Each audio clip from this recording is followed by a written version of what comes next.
Hello friends, आप लोग देख रहे हैं अपना लेक्चर और आज हम लेकर आ गए हैं डिटर्मिनेंट्स का फर्स्ट लेक्चर। आज पहला लेक्चर है डिटर्मिनेंट्स का। डिटर्मिनेंट्स हम लोग स्टार्ट कर रहे हैं। जैसा कि आप लोग स्क्रीन पर देख रहे हैं, डिटर्मिनेंट्स को ही हिंदी में सारणिक कहा जाता है। ये वाला वीडियो आप किसी भी बोर्ड से डिप्लोमा कर रहे हैं, 12th में हैं और किसी भी कोर्स में हैं, आपके अगर डिटर्मिनेंट्स है तो ये वाला वीडियो बहुत ही ज़्यादा इंपॉर्टेंट होने वाला है। इस वाले वीडियो में हम लोग देखेंगे कि डिटर्मिनेंट्स होता क्या है, डिटर्मिनेंट्स से रिलेटेड कंसेप्ट क्या है, थ्योरम क्या है, डिटर्मिनेंट्स के क्वेश्चंस को सोल्व कैसे किया जाता है। मैं एक सिंपल ट्रिक की हेल्प से आप लोगों को बताने वाला हूं कि इस तरह का क्वेश्चन अगर आपके सामने आता है और यह प्रूव करने का आता है तो किस तरह उसको सोल्व करके प्रूव कर दिया जाता है। तो ये सारी चीज़ें हम लोग आज देखने वाले हैं और इसी पे पूरा कंप्लीट वीडियो आज आपके सामने होने वाला है। तो वीडियो के साथ अंत तक जुड़े रहें और साथ में देखें, तभी बहुत कुछ मजा आने वाला है। आराम से देखें और कोई भी कंफ्यूजन रहेगा तो मुझे कमेंट करके बताएं और कमेंट में आप लोगों के क्वेश्चन का जवाब भी मैं जरूर। सबसे पहली बात कर लेते हैं हम लोग डिटर्मिनेंट्स है क्या, डिटर्मिनेंट्स कहते किसे हैं। डिटर्मिनेंट्स इज नथिंग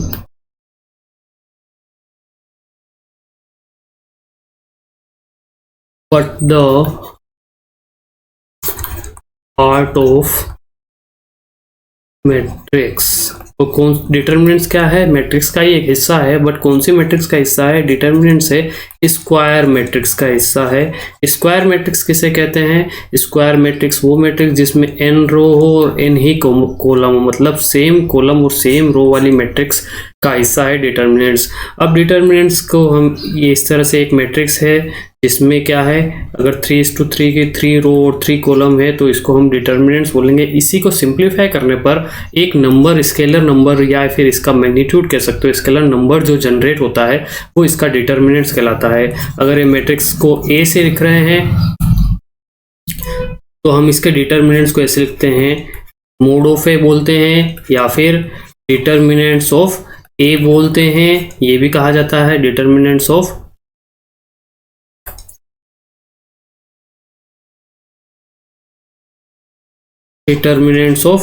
ए कहते हैं। या फिर अगर मैट्रिक्स को मैं ऐसे रिप्रेजेंट कर रहा हूं, यहाँ पर ये ब्रैकेट कंप्लीट नहीं बने हुए हैं तो ये भी क्या कहलाता है? ये भी डिटर्मिनेंट्स का रिप्रेजेंटेशन कहलाता है। तो डिटर्मिनेंट समझ में आ गया होगा। ये क्या है? मैट्रिक्स का ही पार्ट है, स्क्वायर मैट्रिक्स का पार्ट है, जिसको सिंप्लीफाई करने पर एक नंबर आता है। ये वाला नंबर उस मैट्रिक्स का डिटर्मिनेंट्स कहलाता है। इसको रिप्रेजेंट करने का तरीका ये है, इस तरह से भी रिप्रेजेंट किया जाता है और इस तरह से भी हम इसको रिप्रेजेंट करते हैं। अब बात कर लेते हैं एप्लीकेशन कहाँ है डिटर्मिनेंट्स के, हम यूज कहाँ करेंगे डिटर्मिनेंट्स। अब अगर एप्लीकेशन पार्ट पे जाते हैं हम लोग इसके, तो डिटर्मिनेंट्स का यूज कहाँ होता है? तो सबसे पहला यूज होता है डिटर्मिनेंट्स की हेल्प से हम क्या कर सकते हैं, एरिया ऑफ ट्राइंगल फाइंड कर सकते हैं। क्या फाइंड कर सकते हैं? Area of triangle. डिटर्मिनेंट्स की हेल्प से हम क्या फाइंड कर सकते हैं? एरिया ऑफ ट्राइंगल फाइंड कर सकते हैं। सेकंड क्या फाइंड कर सकते हैं कि जैसे 3 पॉइंट दे दिए, ये 3 पॉइंट कोलिनियर है या नहीं है, मतलब एक ही लाइन में लाई करते हैं या नहीं लाई करते हैं, कोलिनियर है या नहीं है, यह भी चेक कर सकते हैं हम डिटर्मिनेंट्स की हेल्प से। इसके अलावा हम क्या कर सकते हैं, जो बच्चे इलेक्ट्रिकल में हैं, सर्किट थ्योरी पढ़ते हैं, उनके लिए क्रेमर रूल आता है सर्किट को सोल्व करने के लिए। क्रेमर रूल की हेल्प से हम क्या कर सकते हैं, किसी भी सर्किट को सिंप्लीफाई कर सकते हैं, नॉन लीनियर इक्वेशंस को बहुत अच्छे से सिंप्लीफाई कर सकते हैं। तो क्रेमर रूल में हम किसका यूज करते हैं? डिटर्मिनेंट्स का यूज करते हैं। तो बहुत ही ज़्यादा यूजफुल है। अब पहली जो एक्सरसाइज है हमारी, फर्स्ट एक्सरसाइज में क्या गिवन है? फर्स्ट एक्सरसाइज में हमें क्वेश्चन गिवन होगा और क्वेश्चन के आगे क्या प्रूव करना है वो भी गिवन होगा। उसको प्रूव करने के लिए हमें क्या चाहिए? कुछ थ्योरम्स है इसमें, उन थ्योरम को पढ़ना पड़ेगा और उन थ्योरम पे बेस्ड हमें क्या करने पड़ेंगे, एक स्टेप बताऊंगा मैं, ट्रिक बताऊंगा, उस ट्रिक को फॉलो करना पड़ेगा। उस ट्रिक को अगर आप फॉलो करते हैं अच्छे से तो आप बहुत अच्छे से डिटर्मिनेंट्स को कंप्लीट कर लेंगे और सारे क्वेश्चन आसानी से सोल्व कर लेंगे। तो चलते हैं फॉर्मूलेस की तरफ। आ गए हैं हम लोग फॉर्मूले की तरफ। ये आप ही की तरह किसी बच्चे के लिखे हुए फॉर्मूले हैं। पहला फॉर्मूला या पहला रूल क्या कहता है? ये कहता है कि एक ए मैट्रिक्स है, उसका डिटर्मिनेंट्स फाइंड किया और उसी मैट्रिक्स का ट्रांसपोज करके उसका डिटर्मिनेंट फाइंड किया तो दोनों इक्वल होंगे। तो ये रूल को एज इट इज आपको याद रखना है, क्योंकि इन रूल्स का यूज करेंगे जब हम क्वेश्चन को सिंप्लीफाई करते हैं। तो क्या कहता है ये, एक ए मैट्रिक्स का डिटर्मिनेंट्स और उस मैट्रिक्स के ट्रांसपोज का डिटर्मिनेंट्स हमेशा इक्वल होगा, उसमें कोई डिफरेंस नहीं आएगा। तो पहला रूल आप लोगों का क्लियर हो गया होगा। सेकंड रूल की तरफ चलता हूं मैं। तो सेकंड रूल क्या कहता है कि दो, ये क्या है, एक मैट्रिक्स है या फिर एक डिटर्मिनेंट्स है, उस डिटर्मिनेंट्स में कोई भी दो रो या फिर दो कॉलम को आपस में इंटरचेंज करते हैं। जैसे बताता हूं मैं आप लोगों को, देखो एग्जांपल के साथ, सेकंड के एग्जांपल की बात कर रहा हूं मैं। ये कोई भी डिटर्मिनेंट है ए। अब मैं सेकंड रूल मेरा क्या कह रहा है, ये दोनों क्या है, कॉलम, ये भी क्या है कॉलम, ये क्या है रो, ये भी रो और ये भी रो, ये तीनों क्या है रोज। इन्हीं भी दो रोज को किन्हीं भी दो पास वाली रोज को या फिर किन्हीं भी दो पास वाले कॉलम को, कोई भी दो पास वाले, या फिर ये दोनों भी हो सकते हैं, वो ऊपर वाले दोनों भी हो सकते हैं, कोई भी दो रो या फिर दो कॉलम आपस में इंटरचेंज होते हैं तो उस केस में डिटर्मिनेंट के बाहर क्या आ जाएगा, माइनस आ जाएगा। तो देखो यहाँ पर क्या है, ये माना कि A1 है, ये A2 है, ये A3 है। सेकंड वाले में क्या किया, A1 और A2 को इंटरचेंज किया। तो A1 A2 अगर मैं इंटरचेंज करता हूँ तो क्या बन जाएगा मेरा, देखो यहाँ पर क्या आ जाएगा, 4 5 6 1 2 3 7 8 9। तो इसको सोल्व करने पर अगर इसका डिटर्मिनेंट आप फाइंड करोगे तो क्या आएगा, ये क्या आ जाएगा, ए के डिटर्मिनेंट्स बाहर क्या लग जाएगा, केवल एक माइनस लग जाएगा। क्या लग जाएगा, एक माइनस लग जाएगा। तो क्या समझ में आया। इस सेकंड रूल ये क्या कहता है, ये अगर कोई भी दो रो या दो कॉलम आपस में इंटरचेंज करेंगे तो बाहर माइनस लगाना पड़ेगा हमें, ये आप याद रखेंगे। ये वाला रूल काफी काम आने वाला है। अब अगर हम थर्ड रूल की बात करते हैं, थर्ड रूल क्या है, थर्ड रूल ये कहता है कि कोई भी दो रो या दो कॉलम एक जैसी हो, जैसे यहाँ भी A1 है, यहाँ भी A1 है, दो रो या दो कॉलम एक जैसे सिमिलर हो जाते हैं तो उसका डिटर्मिनेंट्स क्या आ जाता है, 0 आ जाता है। जैसे A लिखा हुआ है, यहाँ पे लिखा हुआ 1 2 3, यहाँ पे भी लिखा हुआ है 1 2 3, यहाँ 4 5 6। तो अगर मुझसे एक आ जाता है कि इसका डिटर्मिनेंट्स फाइंड करो तो डायरेक्ट डिटर्मिनेंट्स क्या लिखूंगा, इसका 0 लिखूंगा, तो डायरेक्ट आंसर आ जाएगा। इसको सोल्व किए बिना इसका आंसर क्या आ जाएगा, 0 आ जाएगा। तो ये आपका थर्ड रूल कहता है। फोर्थ रूल क्या कहता है, फोर्थ रूल कहता है कि डिटर्मिनेंट्स के किसी भी रो या कॉलम को हम किसी भी कांस्टेंट से मल्टीप्लाई या डिवाइड कर सकते हैं। ध्यान से सुनो कि डिटर्मिनेंट्स के किसी भी रो या कॉलम को किसी भी कांस्टेंट से हम मल्टीप्लाई या डिवाइड कर सकते हैं। जैसे मुझे यहाँ पर फर्स्ट रो को 5 से मल्टीप्लाई कराना है या फर्स्ट कॉलम को 5 से मल्टीप्लाई कराना, तो C1 में मैं क्या लिख सकता हूँ, C1 इंटू 5 C1 लिख सकता हूँ। जबकि मैट्रिक्स में ऐसा नहीं होता। मैट्रिक्स में अगर मल्टीप्लाई कराना तो सारे एलिमेंट मल्टीप्लाई होंगे, डिवाइड होंगे तो भी सारे एलिमेंट डिवाइड होंगे।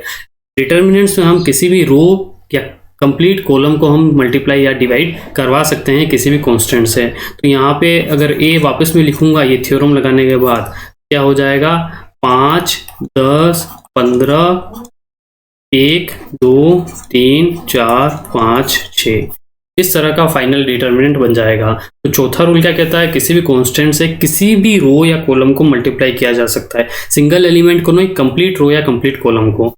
सेकंड रूल, फिफ्थ रूल क्या कहता है, फिफ्थ रूल ये कहता है कि अगर डिटर्मिनेंट्स में कोई भी रो या कॉलम में प्लस या माइनस लिखा हुआ है तो उसको ब्रेक करके इस तरह लिख सकते हैं। देखो एक एग्जांपल देके बताता हूं मैं आप लोगों को। फिफ्थ रूल के एग्जांपल ले लेते हैं हम लोग। फिफ्थ रूल ये कहता है कि एक डिटर्मिनेंट है A, यहाँ लिखा हुआ है x प्लस 5 y प्लस 6 और z प्लस 2, 1 2 3, यहाँ पे 1 1 1 4।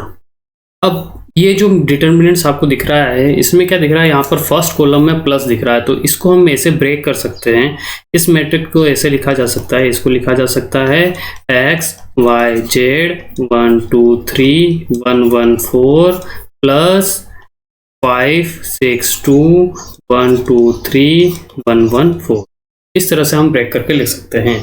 आई थिंक पांचों रूल आप लोगों को समझ में आ गए हैं। पांचों रूल अगर अच्छे से समझ लेते हो, नहीं समझ में आया तो वापस रिवाइज करो, वापस वीडियो को देखो तो आपको समझ में आ जाएगा। ये समझने के बाद ही आप डिटर्मिनेंट्स के क्वेश्चन को सोल्व कर पाओगे, तभी आप सिंप्लीफाई कर पाते हो डिटर्मिनेंट का क्वेश्चन।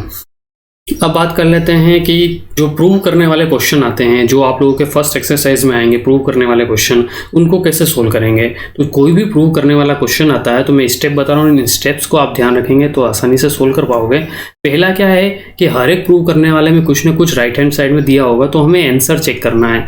अगर आंसर में प्लस है, क्या ध्यान से सुनना, अगर आंसर में प्लस है तो हमें प्लस वाली थ्योरम लगानी है। प्लस वाली थ्योरम मतलब ये क्या कहलाता है, ये कहलाता है R1, ये कहलाता है R2, ये कहलाता है R3, ये कहलाता है C1, ये कहलाता है C2, ये कहलाता है C3। तो C1, C2, C3, R1, R2, R3 में प्लस या माइनस वाली थ्योरम्स हमें अप्लाई करनी है। अगर माइनस है आंसर में तो हमें माइनस वाली थ्योरम अप्लाई करनी है। अगर न प्लस है आंसर में न माइनस है, मल्टीप्लिकेशन है, तो हमें कॉमन लेना पड़ेगा। क्या लेना पड़ेगा? कॉमन लेना पड़ेगा। तो इन 3 रूलों को आप भी ध्यान रखें। पहले आप क्या देखोगे, हेंस प्रूफ में जो आंसर चाहिए वो देखेंगे। अब उसमें देखते समय अगर आंसर में प्लस है, मतलब जैसे प्रूव मुझे करना है a plus B, B plus C, इस तरह प्रूव करना है तो प्लस वाली थ्योरम लगानी है। माइनस होता तो माइनस वाली थ्योरम। अगर ऐसा प्लस माइनस कुछ भी नहीं है, जैसे 4a² b² c² प्रूव करना है, तो उस केस में हमें कॉमन लेना पड़ेगा। दूसरा रूल क्या कहता है, आंसर चेक कर लिया, थ्योरम लगा ली। अब हमें क्या करना है, अब हमें इस तरह की थ्योरम अप्लाई करनी है कि किसी भी एक कॉलम, माना कि इस कॉलम में या फिर इस रो में, किसी भी एक कॉलम या किसी भी एक रो में क्या आ जावे, तीनों 1 1 1 एलिमेंट आ जावे। इस तरह की थ्योरम हमें अप्लाई करनी है। कुछ घटाना है, कुछ माइनस करना है, वो अपने ऊपर डिपेंड करता है। बट इन दोनों में से किसी एक जगह 1 1 1 तीनों आ जाने चाहिए, तो 1 1 1 लाना है। फिर 3 1 में से थर्ड क्या कहती है कि ऐसी थ्योरम लगाने की ये 2 1 0 से रिप्लेस हो जावे। अगर ये 2 1 0 से रिप्लेस हो जाते हैं तो सिंगल 1 बचता है। इस तरह से बनेगा। तो अब इस 1 की हेल्प से हमें क्या ओपन कर देना है, डिटरमिनेंट्स ओपन कर देना है, तो आपका आंसर आ जाएगा। क्या है, पहला आंसर चेक करो, प्लस या माइनस देखो, उसके अकॉर्डिंग थ्योरम लगाओ। थ्योरम लगाने के बाद 3 1 लाने की कोशिश करो। सेकंड क्या है कि इन 3 1 में से 2 1 को 0 बनाओ, फिर इस 1 की हेल्प से पूरे डिटरमिनेंट्स को ओपन कर दो, तो आपका आंसर मिल जाता है। अब डिटरमिनेंट्स को ओपन कैसे करते हैं वो भी दिखा देता हूँ मैं आप लोगों को, एक एग्जाम्पल लेके। एक डिटरमिनेंट्स दे रखा है 1 2, पहले 2/2 की बात कर लेते हैं, 2 4। 2/2 का एक डिटरमिनेंट्स है। इसका अगर मैं कहता हूँ आप लोगों को कि मोड ऑफ ए फाइंड करके बताओ, क्या फाइंड करके बताओ, मोड ऑफ ए। तो कैसे फाइंड करेंगे mode of A, a into ये माइनस a इंटू ये। कैसे करोगे, 1 इंटू 4, ये रूल है, इसी को याद रखना, 1 into 4 minus 2 into 2, 1 into 4 minus 2 into 2। तो यहाँ क्या हो जाएगा, 4 माइनस 4 कितना आ जाएगा, इसका आंसर 0 आ जाएगा। अगर 3/3 की मैट्रिक्स है तो उसको कैसे सोल्व करेंगे वो भी देख लो, क्योंकि ये काम आने वाला है। 1 2 3 1 1 1 1 3 2, ये 3/3 की मैट्रिक्स है। इसका डिटरमिनेंट्स हमें फाइंड करना है, डिटरमिनेंट्स ऑफ ए फाइंड करना है। तो कैसे फाइंड करेंगे, इसको फाइंड करने के लिए फर्स्ट रो लेंगे। जनरली हर एक केस में फर्स्ट रो लो, फर्स्ट कॉलम लो, कोई भी सेकंड कॉलम, सेकंड रो भी कुछ भी ले सकते हो, लेकिन पूरा लेना पड़ेगा। मैं जनरली इससे सोल्व करूंगा। तो यहाँ लेंगे, यहाँ क्या चलता है, ये इस तरह चलता है, अल्टरनेट प्लस माइनस प्लस, क्या चलता है, प्लस माइनस प्लस। ध्यान से देखो, पहले इस वाले प्लस को लिया, इस वाले प्लस को लेंगे और फिर इसको पूरा गायब करो आप, और इसको गायब करो, इसको भूल जाओ, इन दोनों को भूल जाओ। फिर क्या करो, इसको मल्टीप्लाई करो, माइनस इसको मल्टीप्लाई करो, तो क्या होगा देखो, 1 लिया मैंने, ये वाला 1, इनको भूल गया, इनको भूल गया। 1 इंटू 2 क्या हो जाएगा, 2, फिर माइनस 1 इंटू 3 कितना हो जाएगा, 3। फिर यहाँ क्या है, माइनस का 1, ये माइनस 1 लिया, ये गया, ये गया। अब इसको भूल जाओ, ये भूल गए, ये भूल गए, ये और ये बचा हुआ है। तो क्या करोगे देखो, पहले इसको मल्टीप्लाई कराओगे, फिर इसको मल्टीप्लाई कराओगे, तो 2 इंटू 2 कितना हो जाएगा, 4, माइनस 3 इंटू 3 कितना हो जाएगा, 9। फिर वापस आगे चलो, तो ये वाला +1, ये +1 लिया। अब किसको भूलोगे, इसको भूल गए, इसको भूल गए। अब क्या मल्टीप्लाई कराओगे आप, ये 2 इंटू 1 और 3 इंटू 1, तो 2 इंटू 1 कितना हो जाएगा 2, 3 इंटू 1 कितना हो जाएगा 3।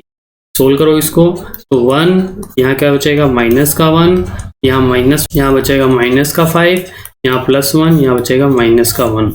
सोल्व करो तो क्या आ जाएगा, 1 minus 1 minus 1, minus minus plus, plus का 5 और प्लस माइनस माइनस, माइनस का 1। तो ये 5 प्लस का ये माइनस माइनस जुड़ जाएंगे, तो 5 माइनस 2 कितना हो जाएगा 3 आंसर का। तो इस तरह हमें 3/3 के डिटर्मिनेंट्स को सोल्व करना है। वापस देख लेना ध्यान से तो अच्छे से सोल्व कर पाओगे। तो ये मैंने क्या दिखा दिया फर्स्ट वाले लेक्चर में, डिटर्मिनेंट्स क्या है, उससे रिलेटेड फॉर्मूले क्या है, कैसे सोल्व करना है, ये सब देख लिया है। नेक्स्ट वाले लेक्चर में हम लोग क्या करेंगे, इस पे बेस्ड क्वेश्चंस को करेंगे। तब नेक्स्ट वाले लेक्चर का आप वेट कीजिए, कुछ ही दिनों में आपके पास वो आ जाएगा। धन्यवाद।